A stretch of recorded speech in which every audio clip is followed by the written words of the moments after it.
Good afternoon. This is Jeff Donnelly, Business Agent, Teamsters Local 439, and today we're going to talk about the current ratification of the collective bargaining agreement between the International Brotherhood of Teamsters and UPS. That took place finally on April 29th, which is this last Monday at 12:01 a.m., so the contract is in effect. Now, I've gotten several questions from members regarding retro checks, 9.5 list, and the 22.4s. I'm going to touch on the retro checks and the 9.5 list today.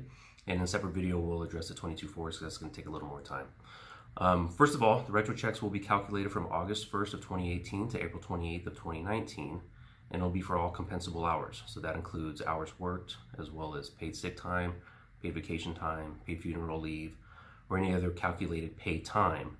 The checks are scheduled to be cut from 6 to 8 weeks from April 29th. So that's going to put us middle to end of June is when you should be receiving your retro pay. And the checks will be cut for all hours worked in terms of straight time hours, double time hours, overtime hours.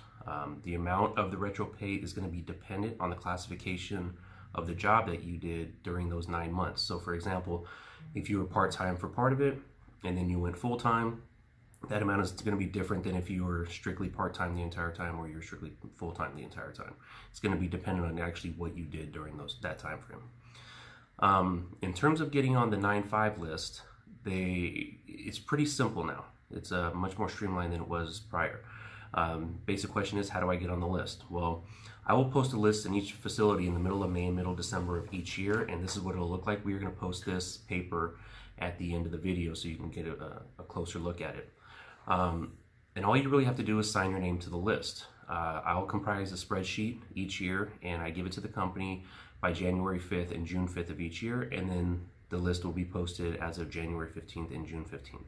So basically, all you have to do to get on the list is sign your name twice a year, and you'll be on the list from January 15th to June 15th, and then again from June 15th to November 15th.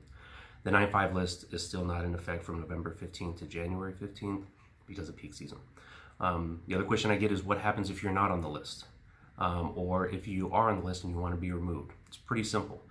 You just notify me, preferably in writing, email or text, and you say, hey, can you add me to the list? We have to give the company 1 week's notice. So if you were to send me an email or a text today saying, hey, can you add me to the list? I send an email to the company saying, this employee wants to be added to the 9.5 list, please add them 1 week from now. And then we keep track of it on an Excel spreadsheet. It's pretty simple. And then the company keeps that list updated. And once you're on until either the expiration of June 15th or November 15th of each year. This process, because we knew the language is different. Appreciate your time. Have a good day.